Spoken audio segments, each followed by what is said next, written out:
Meus irmãos, muita paz. Em algumas passagens do Evangelho, os apóstolos, os evangelistas narram que Jesus costumava passar as noites em oração. Apenas isso. E ele passou toda a noite em oração. E durante a noite ele estava em oração. E não paramos para pensar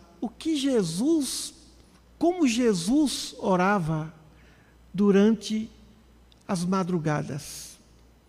Qual seria o processo dessa conexão com Deus? Como entender isso? É evidente que estamos muito longe de entender esse processo tal qual aconteceu com Jesus. Mas podemos ter algumas noções. Por exemplo, para que ele pudesse tomar a decisão de enviar os discípulos, para que eles pudessem viajar de cidade em cidade, divulgando o amor de Deus, a boa nova, ele passou uma noite em oração. Aí alguém pode questionar, que tipo de oração? No tempo dele, a oração do Pai Nosso repetidas vezes, já que essa oração é dele, mas essa oração não leva nem um minuto. Mas a noite toda, o que fazia Jesus em oração? Vivia uma vida contemplativa? Mas podemos imaginar. A oração de Jesus era uma oração que vinha de reflexões. Reflexões acerca de Deus. Como Jesus via o nosso Pai e se conectava com Ele, nós não sabemos. Mas nós podemos, em nosso plano, fazermos reflexões, por exemplo, em torno da natureza. A natureza que nos serve, a água, os alimentos, o ar, os mares. E nós fazemos parte desse meio ambiente. Refletirmos sobre a natureza. No livro da Dona Messia Aguiar, a Sublime Maria de Nazaré, em determinado capítulo, Maria faz reflexões sobre a natureza. É uma obra que deve ser lida para quem quiser conhecer com profundidade a Mãe Santíssima. É um trabalho mediúnico de grande relevância. Então Maria refletia nesse capítulo sobre a natureza, sobre as virtudes, sobre a renúncia e provavelmente a respeito de outras reflexões ainda mais profundas. Mas vamos pensar em uma reflexão do apóstolo Paulo. Quando Paulo dizia que ainda que ele falasse a língua dos homens, dos anjos, e desse seu corpo para ser queimado, e doasse tudo para os pobres, ainda que ele fizesse tudo aquilo que marca a santidade de um ser humano, se não tivesse amor, de nada adiantaria. Mas que amor tratou Paulo de Tarso? Em algum momento ele fala, dentre a fé, a esperança e a caridade, ou o amor, a mais importante é o amor, a mais importante é a caridade. Mas o que é a fé? Então vamos agora refletir sobre isso. O que é mais importante numa árvore? A raiz ou o fruto? A raiz ou o caule, os galhos e flores? O que é mais importante numa árvore? Aparentemente nós responderíamos o fruto, porque nos alimenta, porque nos serve. Mas o fruto necessita do alimento que vem da terra e é transmitido pela raiz e pelo caule. Sem a raiz não há fruto. Sem a raiz não há caule. Sem a raiz não há flores, folhas. Então, a raiz, que é a fé, é fundamental. Amor sem fé é ciumento, é possessivo, é paixão inferior. Amor sem fé gera criminalidade. Então, o amor de Paulo, que é mais importante do que a fé e a esperança, é um amor sublime, o fruto sublime dessa raiz que é a fé. E a esperança? O caule, a flor, as flores. As flores são a esperança do fruto. E como no Evangelho segundo o Espiritismo diz, a fé é a mãe da esperança. É a base da esperança. Esperança sem fé é pura ambição. Esperança sem fé é inquietação, é ansiedade que gera depressão. Na verdade, fé, esperança e caridade, fé, esperança e amor, já que caridade é o amor em ação, faz parte de um sistema, de uma árvore sublime, para que o espírito possa alcançar a perfeição. Então não existe mais importante se é a raiz, se é o caule ou se é o fruto. Sem o caule, sem os galhos, o fruto não se sustenta. Sem esperança, o amor não se sustenta. Quantos que amam sem esperança? Quando se ama sem esperança, não se tem paciência. Quando se ama sem esperança, não se sabe suportar a dor. Quando se ama sem esperança, não se sabe superar os obstáculos com amor no coração. Amor sem esperança não existe. Amor sem fé não existe. Esse é amor de Paulo. Mas o amor é fundamental para a fé. Ao mesmo tempo que a raiz alimenta o fruto também se transforma depois em semente, em novas raízes, em novas árvores. É o processo. Então precisamos refletir. O que é mais importante? A fé, a esperança ou a caridade? Os três. Porque um não vive sem o outro. Amor sem fé, amor sem esperança, não gera evolução espiritual. Esperança sem amor, esperança sem fé, fé sem esperança, fé sem amor, gera fanatismo. Então, é um banquinho de 3 assentos. Não pode tirar um. Não pode amar sem fé. Não pode amar sem esperança. Não pode ter esperança sem amor. Não pode existir fé sem amor.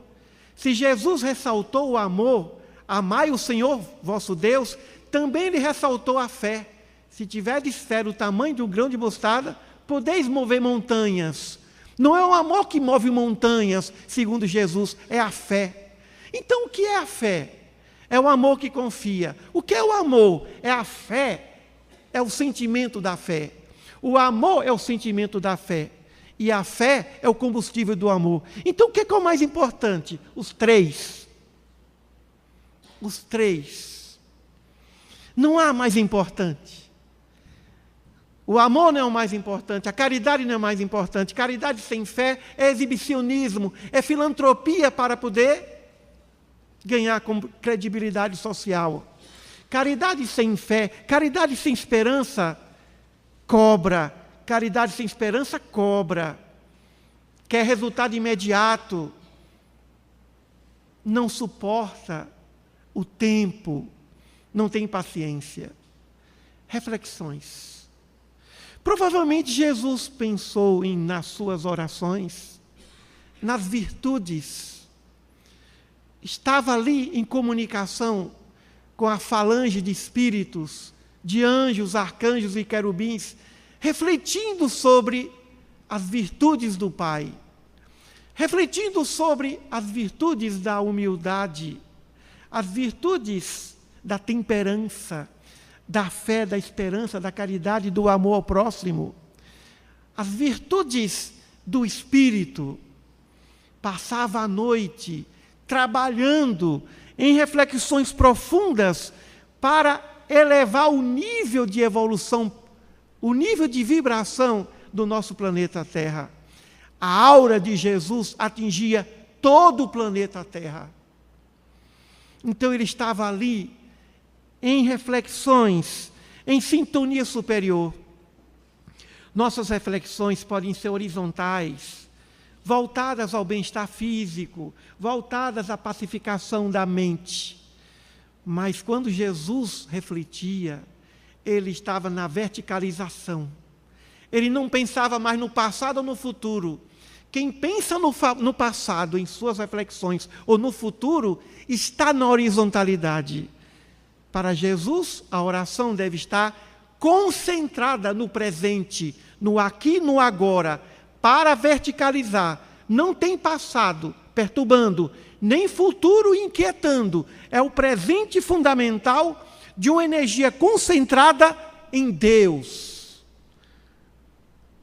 A oração de Jesus não pensava no ontem, não se apegava às memórias do tempo, não estava vinculado ao passado e nem ao futuro, e nem aquele presente cultural, mas a um presente celestial. A um presente celestial. Então, essa é a sede do Espírito. Esse é o pão nosso de cada dia que buscamos. Quando não o encontramos, nós passamos a exigir afeto do outro. Nós ficamos carentes da atenção, ficamos carentes do amor, ficamos carentes do amor do outro. Quando estamos com Deus, nessa reflexão profunda, o amor de Deus transborda em nosso cálice mental. E aí, nós estamos a espraiar, estamos a derramar, não cobramos nada de ninguém. Como dizia o apóstolo Paulo, o amor não cobra nada, é paciente. O amor tudo suporta, o amor tudo crê, mas é o amor vinculado à fé e à esperança. É o amor sublime, não é o amor da horizontalidade, é o amor da verticalidade. E como nós chegamos a essa reflexão? Como fortalecer essa raiz da fé? Como fortalecer esse caule da esperança? E como adocicar esse fruto da caridade e do amor?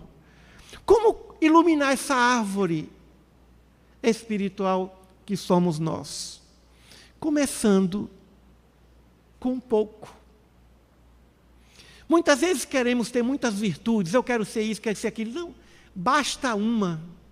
Foque em uma virtude, que essa nos levará às demais virtudes. Se focar na paciência, a paciência nos levará à humildade, a paciência nos levará à simplicidade, a paciência nos levará ao amor. Se focarmos na paciência, ela nos conduzirá a todas as demais virtudes. Assim, na temperança, assim também na humildade, assim também em qualquer das virtudes espirituais que nós focarmos, nos concentrarmos nela, nós vamos chegar às demais. Então, muito será pedido a quem muito se houver dado. Há muito que nós recebemos muito. Recebemos muito há muito tempo. E precisamos repassar isso, porque não somos nós verdadeiramente que doamos. É Ele, o Pai, que através de nós se doa. Não amamos a Deus sobre todas as coisas. É Ele que se ama através de nós e precisamos ser realmente instrumentos, como dizia Francisco de Assis, instrumentos dessa energia, instrumentos dessa paz. Meus irmãos, vivemos, infelizmente, num tempo de doenças mentais, no tempo de enfermidades do espírito. Vivemos no tempo da depressão, vivemos no tempo da tristeza. Depressão é tristeza crônica, depressão é falta de esperança, depressão vem de uma raiz ressecada, ou uma raiz que não tem água, de uma raiz que está precisando de alimento da terra. Precisamos pensar. Precisamos pensar. Parar para pensar. Senhor, e vem o processo, a gratidão. Comecemos nossas orações agradecendo. Obrigado, Senhor, por isso, por aquilo, pelo corpo, pela família, pela cidade, pela encarnação, pelo ar que se respira. Comecemos com a gratidão, refletindo com a gratidão. Comecemos com a gratidão. Geralmente começamos com os pedidos. Comecemos com a gratidão. Que as nossas orações tenham como raízes profundas a gratidão. A gratidão é o mais belo adubo para uma raiz. A gratidão é a água mais pura, mais frondosa para nós fortalecermos nossas raízes. A gratidão. Sem gratidão, o fruto não vai ficar adocicado. Precisamos iniciar o nosso processo com gratidão. Vamos encharcar nossas raízes, a nossa fé de gratidão. Senhor, sou grato por tudo. Sou grata por tudo. Eu tenho um amigo de muitos anos, ele diz assim, pior seria se pior fosse. Ou seja, não há nada que não possa ser piorado. E do jeito que está, vamos ser gratos. Vamos ser gratos por tudo. Comecemos nossas reflexões com a gratidão. Poderia ter sido melhor? Poderia ter sido melhor. Mas, do jeito que está, precisamos ser gratos. E subindo a energia da gratidão pelo caule da esperança. Qual é o combustível? A gratidão junto ao caule vai florescer, vai gerar flor e depois o fruto. A gratidão está ao nosso alcance. Segundo aspecto, o equilíbrio. Gratidão e o equilíbrio. O equilíbrio espiritual, o equilíbrio mental. E o equilíbrio significa fazermos o que nós podemos fazer. Não busquemos fazer o que nós não devemos fazer. Muitas vezes nós nos ocupamos de muitas coisas. E aí a árvore vai gerar um fruto que não vai ser tão doce assim. Quando Jesus disse que precisávamos pensar no dia de hoje, não vos preocupeis com o dia de amanhã, ele quis dizer, vamos nos concentrar ao máximo no momento do agora, para que o equilíbrio se estabeleça. Vai lavar as mãos, se concentre nesse momento de higiene manual. Vai caminhar, esteja concentrado nos seus passos. O que você fizer, esteja 100% concentrado no seu afazer, na sua atividade ou na sua inatividade. Estejamos concentrados em tudo que fizermos. Quanto maior o grau de concentração, maior será o equilíbrio do espírito. Quanto maior o grau de concentração nas mínimas coisas, vai varrer uma casa, esteja varrendo a casa. Acompanhe a vassoura. Não coloque a mente em outro lugar. Esteja ali, na limpeza. E isso vai gerar amor. Isso vai gerar atenção. Isso vai gerar profundidade numa simples ação. Gratidão, equilíbrio, para que o fruto seja doce, o fruto seja adequado para aquele que possa passar por essa árvore. Somos tais quais árvores espirituais. E aí vem o fruto. O fruto é o resultado desse trabalho que começou com a gratidão. Tudo começa com a gratidão. Tudo começa com a gratidão. A prece mais agradável a Deus é aquela que vem do coração. E a prece mais agradável para o coração é a gratidão. Portanto, a gratidão, dentre as três coisas que nós podemos fazer a Deus, é a mais sublime. Pela gratidão, nós vamos louvar a Deus. Pela gratidão, nós vamos saber pedir a Deus. Então, comecemos com a gratidão. Isso está fácil para nós. Não sabemos se Jesus começava com a gratidão. Não sabemos essa luz espiritual. Mas isso é fácil para nós. Isso é fácil para nós. Com gratidão não reclamamos nada, nem de ninguém, nem de nada. Por tudo dê graças a Deus. Como já dizia Jó no Antigo Testamento. Então, o que fazemos nas nossas noites? Sofre de insônia, entra pela gratidão madrugada fora e começa a pensar, durante toda uma vida de bênçãos, as bênçãos são muito mais numerosas. Comecemos a refletir sobre nossas virtudes, sobre aquelas que mais nos atraem. Tem virtude mais atraente para um do que para outro. Eu conheci um homem maravilhoso, Nassim Fawaz, um dos melhores oradores que eu já ouvi. Na minha juventude e infância, eu considerei o melhor orador. E um dia, o Senhor Nassim disse para nós, os jovens ali, ele disse: a paciência eu já conquistei, falta-me humildade. E eu falei: meu Deus do céu, o Senhor Nassim dizer isso, eu nem paciência tenho. Acompanhando minha mãezinha no hospital, ela disse: tenha fé em Deus, humildade, paciência e coragem. Viver não é só viver, tem que saber viver. Eu conquistei a paciência, disse o Senhor Nassim Fawaz. Até hoje eu não conquistei a paciência. E ele conquistou a paciência. Um dia eu estava desesperado, aborrecido, porque as editoras que queriam publicar o livro, queriam dividir o Tratado dos Evangelhos em 3 volumes. E era um drama. Elas preocupadas com a questão mercadológica, é mais fácil vender um livro de 200 páginas do que um livro de 900 páginas. Um dia em oração veio a inspiração. Jesus sabe o que você fez. Ele só te pede uma coisa: paciência. Ele pede o que eu não tenho: paciência. A paciência significa esperança fortalecida, é confiança.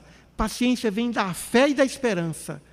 Então eu descobri que eu não tinha nem fé e nem esperança, porque quem não tem paciência não tem fé, não tem esperança. Pode até ter amor, mas não tem paciência. Então precisamos parar um pouco para refletirmos. Saímos um pouco temporariamente das telas, vivemos de tela em tela. Sair um pouco, sentir o silêncio na alma. Sair um pouco dos pensamentos do ontem ou do futuro, das mágoas do passado ou das inquietações diante do futuro, e nos concentrarmos agora nessa reflexão, em nossas reflexões. E depois dessas reflexões, nós vamos chegar ao que verdadeiramente importa, que é a oração. Oração é o banquete em que nós entregamos ao Pai as nossas reflexões. Está aqui o repasto, o banquete das nossas reflexões dirigidas ao nosso Pai Celeste. E Ele vai recebê-los, vai receber esse alimento que nós construímos na alma com muita alegria, com muito amor, com muita benevolência. Não tenhamos medo. O medo é o maior inimigo do amor, é o maior inimigo da fé, o maior inimigo da esperança. É o medo que gera dúvida, é o medo que gera o desespero, é o medo que gera a impaciência, é o medo. Um dia, um psicólogo disse assim: tirem o sexo do centro da vida psicológica do homem. Freud não tem razão. e coloque no centro da vida psicológica do homem o medo. O homem tem que vencer e combater o medo, porque fazemos ou deixamos de fazer as coisas pelo medo. O medo manda em nós. O medo é a raiz da mentira, é a raiz de todos os males. Então temos que sair da zona do medo, e a gratidão nos ajuda nisso. Então, meus irmãos, vamos passar nossas noites em orações. Vamos construir os nossos minutos em orações, em reflexões, diante da natureza, como fazia Maria de Nazaré, diante das virtudes. A reflexão, por exemplo, sobre a renúncia. O que é renúncia? Nós pensamos que renúncia é a abdicação de tudo que é bom. Não. Aprendi com Paramansa Yogananda que renunciar, no seu livro Autobiografia de um Yogi, livro que deve ser lido, ele diz: renunciar não é desistir de uma coisa grande por outra pequena, por outra menor. Renunciar é desistir de uma coisa menor por outra maior. Renúncia é desistir de uma coisa pequena por uma coisa grandiosa. Isso é renúncia, e por isso não deve causar dor, isso deve causar alegria. Deve causar satisfação. E se dói, é porque nós não estamos ainda conscientes da grandeza dessa renúncia. Renunciar é desistirmos da pequenez, dos atos egoístas, dos pequenos objetivos. A renúncia vem, como as parábolas de Jesus, como o reino dos céus. Aquele que encontra esse tesouro e se desfaz dos demais. Vende tudo para ficar com esse tesouro, porque ele é mais importante. Muita paz a todos, e que nós possamos entrar em sintonia pensando nessa solidão do Mestre, começando com a gratidão. Desse modo, quando a vida nos solicitarmos, ou nos solicitar, quando a lei divina nos cobrar, vai nos encontrar gratos, felizes, atentos, alertas, vigilantes, certos de que o amor do nosso Pai está sempre enfronhado em nós. O sentimento instintivo que o homem tem de Deus vem da nossa origem, que é a origem divina, da nossa fé, que é a raiz de todas as coisas, que é a maior das virtudes, é o início de todas, porque a fé nos leva à melhor das esperanças e o mais terno amor que vem do nosso Deus. Muita paz a todos.